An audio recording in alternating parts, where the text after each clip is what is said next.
Hello, my name is Jeff Bulmer from the Academy of Death Racers, and I am here with Kevin Ralston, the director and star of Hubbards, which is playing as part of our special presentations section for the upcoming Academy of Death Racers Festival.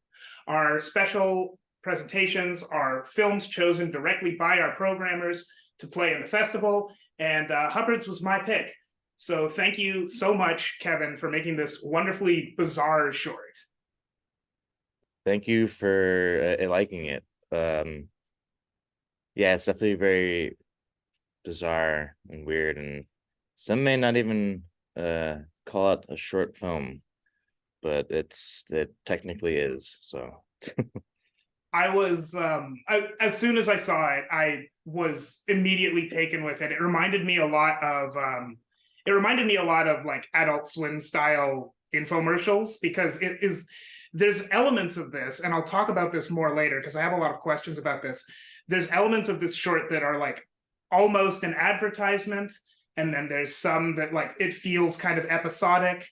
It's just sort of it's only about 5 minutes, and it's so many things packed all into that 5 minutes. yeah, definitely Adult Swim. Like I grew up kind of watching like I remember like one of my first like bong rips watching Aqua Teen Hunger Force and the Moon and Nights. Just like amazing stuff. I've been trying to get back to that feeling my whole life basically. And yeah, it's just that was definitely a huge inspiration, like that, and like just like old school SNL too, and just like the whole thing about like some of the things I try to make is to try to make like something that's like super like real, super like grounded, turn out to be just batshit ridiculous, like just using subtlety. Like it took a long time to edit this 5-minute short, and like I think that's like kind of how what makes it work, just like trying to pack in so much, like little by little in there. Mm-hmm. And yeah, just like I'm just really happy with people actually liking it, and also people ever seeing it, because I initially was just like, yeah, let's put it online, and I was just like, oh, that's no one's seeing it. And I decided to send it off to festivals and everything. So yeah. Well, I'm really happy that we can play it at our festival, because I really want people to be able to see this. I've always been drawn to films that, and to get sort of into my next question already, to films that sort of feel real, but in a very abstract way, like dreams. That's what I'm trying to say. Where when I was watching this, you're presented with an idea right at the beginning, and that idea always and then it keeps moving between different themes in a way that in the moment kind of feels natural, but you try and describe it back afterwards, and you're like, wait, hold on, how does this make any sense? Yeah, I love wanting to like make a dream, basically, just like have it feel like a dream, because I think what really makes Hubbard's work is I just rewatched it right before watching this, just so I can, because it's been kind of a while, and just so I can have like my P's and Q's ready. And like, man, the music, just like it's so slow and so like serious, but it just like it can't be that serious, you know what I mean? It has such a weird feeling to it. And yeah, just like the tone, and like just like, man, I really took a while editing all these things, because like it could have gone like, it could have made you, while watching this, you could have, I could have done some things wrong to make it not have that like feeling, which kind of take you out of like that dream aspect, that dream feeling. But I was just like on it. I was like, nope, I gotta bring the the voiceover, I gotta slow it down a little bit so I can be this pitch and like um this speed and whatnot. And yeah, just some weird stuff. And yeah. I'm glad you brought up the music because that was another thing that really struck me with this short. In my spare time, sometimes I like to write free verse poetry. I'm not fantastic at it, but I like getting that feeling for it and just putting those words on the page that way. And Hubbard's really reminded me of free verse poetry in a way. It's very lyrical. There's a lot of repetition. The music is very important to it because there's, I think, only 3 or 4 different songs, probably all like Creative Commons songs, I think. And they're Yeah, I think all, so. yeah. And And the they're, the first sorry. one that you hear is actually 2 songs layered on top of each other, Oh, which okay. is like because it's like it just I couldn't figure out which one to put because it like they both sounded great. And one of them is slowed down too, because if it was played at its normal speed, it would have had like it would have taken you out of like this weird state. You know what I mean? It would have Mhm. been like, oh, it's a Creative Commons like song, but it was just like I had to slow it down and kind of take it away from that like feeling that we all get when we hear something, that's like purposely uh made to sound like a Christmas song. You know what I mean? Or like, Mhm. it's like very like these things, like we know these things because you've been around this culture for so long. Certain music, like pop songs, they all have that same like flow and everything, and they all kind of sound the same. So, um, uh, what were we saying? What were we saying? Sorry, go on. Oh, I wanted to talk about the role of the music in this. Like, did Yeah, you yeah. sort of at what point in the process did that come up? Did you start with the songs or did you just sort of write it and then work in the songs or, can you With speak to that? music, when whenever I edit something of mine, or in general, I at some point, like after a few hours of like combining, like, because I'll get the footage and I'll like get I'll cut it up and see what like is gonna work, what doesn't. And once I put it on the timeline, at some point I have to put the music in because it's like basically I'm making the video to music more so Mhm. than the other way around. At least with this one more for sure. And I've made other ones that are I kind of get that way too. Like I think I made this short called Spank Patrol. I got the 2 songs for Spank Patrol. I found them online like as I wrote the script. So when I went on so when I had the actors come by and we like gave them the script, I was just like, okay, so we are all eating, and then I played the music for it, and they're like, "This is the music for it," and I'm like, "Yeah, right, you get it now," and they're like, "Yo, wow, yeah." But the music is always gonna like it's such a huge part. I should have been like a musician, but I wasn't, so now I have to do film and filmmaking and whatnot, and now I'm just it's a long battle of trying to make film turn into like these like subtle musicals that are have an actual story in them or have like just weird shit happening. you know so yeah. Um, so one thing I also wrote down here is one thing I noticed the the dialogue in Hubbards or the narration in Hubbards and the subtitles in Hubbards are very close, but they're not the same. And Yeah, I wanted to sort of ask about that because I'm sure that was at least partially intentional. And I wanted to sort of ask I wanted to ask about the those two things sort of not being quite in sync. just so because when you're watching some things, like not everyone's like looking at the same thing all the time, or when you like watch something back, you'll see something new and different. So with the subtitles, in certain parts, like when we're like I'm talking to the guy in the woods, my friend Steven. Um, those that's where it's like different, right? I'm pretty sure, right? I think And that's the main one. Yeah.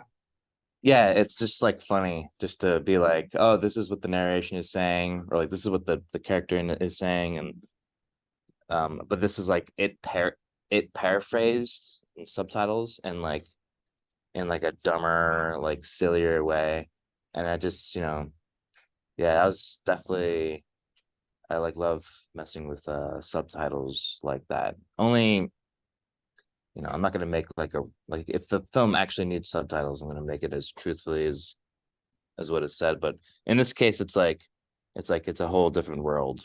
So it's like Mhm. why not mess with the subtitles as well? You know, Yeah, I noticed I noticed that same thing in another I'm gonna say short film, although this one was on YouTube, so I don't know if that makes it different. Another short film you did called, I think it was, I forget the exact name. I think it was like a cool thing you can do if you're bored.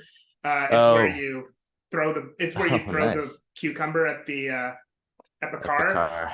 Yeah, the same thing. The subtitles were not eventually drifted. There's like this drift at a certain point if you're paying attention to both, Yeah, yeah, and I think it's a really interesting device because to me it made the subtitles into their own character in a way, like a bit of an unreliable yeah, narrator. yeah, yeah, exactly. Yeah, Which I mean, everything that I noticed in this movie, just um, it all feeds into that dreamlike atmosphere. Like when you're in a dream, if for whatever reason your dream is subtitled, sometimes the subtitles are going to be wrong because they're doing their own thing. They're yeah, their yeah, own yeah. element, right? Yeah, yeah. It reminds me of like when I went to I studied cinema at Binghamton, and uh for like the production classes they showed us some movies where they would deliberately um like experimental films or personal films of people. They would just like show something and then just like then when you have narration just have like, or maybe they would, but that was like something that was pointed out, like look, you can do whatever you want with this, and like it can open up a whole new world of perspective. And man, I'm so forever grateful for that that whole program there at Binghamton. It's being like, hey, you can do anything, and I'm just like, oh wow, I can. Like I don't have to just make like a movie with like a script at all, but everyone there usually did want to. So and then now I want to again. So but yeah, it's all Um, Binghamton, man. so I guess speaking about movie with a script, I think I touched on this a little bit earlier, but I wanted to ask again, sort of how did this short come together? It was basically I just needed to do something, and I'd been doing a lot of like sketch comedy and doing a lot of taking the comedy classes and improv classes at Brooklyn Comedy Collective, and I was on the sketch team at the Pit, and I'd always wanted to like kind of veer towards comedy, and so I was actually performing it, and I just like was like, all right, one of these days I'm gonna do a film or like some kind of video where it's just like a where you just follow around a character. Mhm. So one day I was just like in my apartment, and I started just like working on like different voices, and I started just saying the first words in Hubbards, which was like every day is hard. Every day I look for the bones of my brother. And I was just like, oh, that's really good. So it started with that. And then I started to just like build on the character. Like, what would this guy be doing? He's digging. I knew that my friend Daniel, I could go in his backyard in his woods and just like have like some like weird nature mockumentary or documentary going on with him. And I knew he had a poop shovel, one of those like Mhm. small shovels. I knew he had that. And I just like put on a shirt, and I like kind of ripped it up and shorts, and it just kind of went from there. And also another thing, my friend Daniel, and I was like, yeah, get that shovel, get a shovel, like the small shovel. He got me like a regular size shovel, and I was like, it's gotta be the small shovel. It's gotta be the small shovel. But yeah, it just came about from just knowing that I needed to do a like a film that was just like based around like a character study, basically. Mhm. And it just kind of just kept going, going, going. Once, the character's not, there's not much to the guy. So I kind of inevitably had to uh widen the scope and be like, well, not much to him, got to the guy. What would he eat? Like, and how do we like describe that? It's just like, well, he needs to dive into it. The whole video needs to dive into um, like bullshit, Right. so cracker, was it rice cakes and all that stuff. So I mean, that's how I got started. So Yeah, I've seen this film a few times now, and the first time I watched it, I was basically struck by this being like a really sort of out there experimental ad campaign for fictional rice cakes. But then the last time that I watched it recently, I was like, oh well, he's digging for the bones of his brother, and maybe eventually he runs out of money, and now he needs to do ad reads during the digging for his brother's bones. that's a funny take because like um basically back in the day, like people who would like do ads or something, or at least like people, musicians or whatever, and maybe not so much celebrities, and especially not so much actors. Now actors, they need to get that commercial money, but like Mhm. they would be like, oh, you sell out, we don't want to sell out to the man by uh just getting all of your money by selling smart water or some shit. But like now it's all that what you said. It's like all everyone, just like everyone online, like all these internet personalities, or what do you call it, like influencers. Mhm. It's just like a whole um what's it called? A whole that's how influencers are like paid. They're just paid just to sell shit. Yeah. And it's kind of funny how like yeah, this guy who's like he's selling like he's the most ridiculous guy selling the most ridiculous shit in the most ridiculous way. Maybe that's like commentary on the state of life we're in now. Kind of is, because like rice cakes, I've said this before, like in other like Q&As, like rice cakes, like there's nothing really nutritious in them, and a lot of the food we eat is nothing really nutritious. It's like a bunch of shit. But like a reasonable snack. Yeah, it also is Yeah. a reasonable snack too. Yeah, like peanut butter and jelly, it's pretty good. Um, so I've just got a couple of questions left for you. One, I managed to find a profile of you on Shout Out LA, which was very helpful in preparing this. Um, Nice. and you mentioned as your greatest influences Tim and Eric and John Cassavetes. Um, Yeah, it's a pretty wide yeah, big. spectrum. Yeah. So I guess I wanted to ask a little bit more about your influences on Hubbards and just as a filmmaker in general. Like what I guess like to be a sort of reductive question, what about Tim and Eric and John Cassavetes? Tim and Eric is what made me go, I can do this. Mm-hmm. So I started taking cinema classes at Binghamton, and then in a class at Binghamton, I think it was like American cinema post 1968. Uh, they showed me a woman under the influence, and it was just like perfect, like just how like you don't know like where it's going, or you don't know like where you are, or like where their characters are rather. And it was just like confusing, and then just like heart-wrenching too, and then no resolve with that movie, A Woman Under the Influence, because she goes out, she drinks because she's upset because her husband, and then she like invites another guy home, and then he's gone all of a sudden the next morning, and then no discussion about that whatsoever for the rest of the movie. And then it just keeps going on, and it's like, oh, she's like hungover or something, but like that's never addressed because like she kind of like I've know the feeling of being like fucked up and hungover, and she's just like not like it's not like addressed. Like this is like we're just watching like life unfold, and it's like such a realistic type. It's like I keep saying it's like so real, but it's like so like real and grounded to like what life is like. And then I'm like, oh, what if I just like take that kind of same kind of tone or maybe perspective and just like bring in like make it absurd. I'm like, that's kind of like that's a lot, but I think Mhm. I can like kind of manage that somehow. And then I've seen like other filmmakers since then kind of like um go in that kind of direction. Like Todd Solondz's Happiness. That's a really good movie. That I think is kind of like that. And then the comedy Mhm. with is it Rick Altman? What's his name?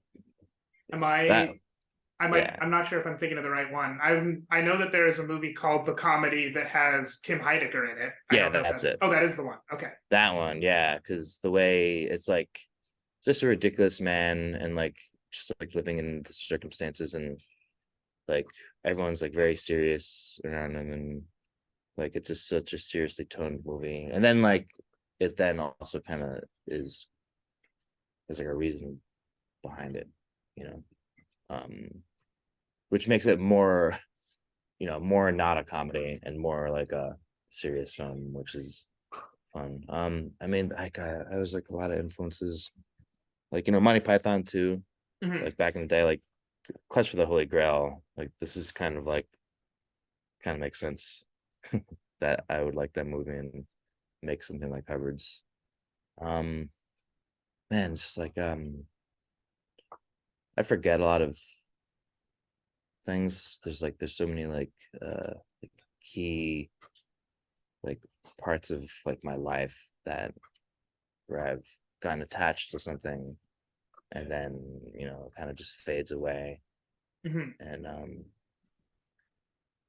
yeah, and because then there's also movies like oh, you know what, here's the one thing that I think about a lot. This movie that was shown in in Binghamton called Wavelength. It's a 45-minute experimental film. I think it's done by this filmmaker named Michael Snow. I'm pretty sure. And man, when we watched it, it was just like it kind of was so wild because you have to watch it. But if I were to describe it, it's just like a 45-minute long kind of like slow zoom in from like the second floor of like a loft in New York City all the way down to like into this like room, and it goes through the the um the zoom goes through like a whole year long thing. I think it's just like it fades in and out of things. There's like different sound textures going on. It's day, it's night, it's summer, it's fall, it's winter. Someone dies in the movie. There's like barely any Wow. people All in right. it. It's just like a room, it's quiet, and then like some people come in sometimes. And then at like the 35-minute mark, someone just goes in and drops to the ground and like on the side, you can barely even see it. You really hear it mostly, I think. Or maybe and someone says like, oh, he's dead. And it's just like keeps going, going, going. But it's like it's an ever-changing uh like there's no moment in the movie that's the same. The guy when he think he made it, he or how it was described is that it's like the ultimate movie. Like it has Wow. everything in it. And it's like also boring and exciting. Yeah, and man, people afterwards they would like in the class they'd like make fun of it. I'm just like, you guys are gonna fail in this filmmaking life because you don't fucking even you're not even trying to get it. And when I got into like doing those experimental classes, Mhm. it was like really weird stuff, especially from the context, because it was like 2010 and you're watching movies from like 50s, 40s, 60s, 70s, before like video or was invented. I don't know if that's true or not, but like it was just like a whole eye-opening experience in terms of like what you can do to like video and like the film, and like what you can do with like the art of it, and what you can do to like what can be done to the people watching it, you know what I mean? Mhm. So yeah, Wavelength.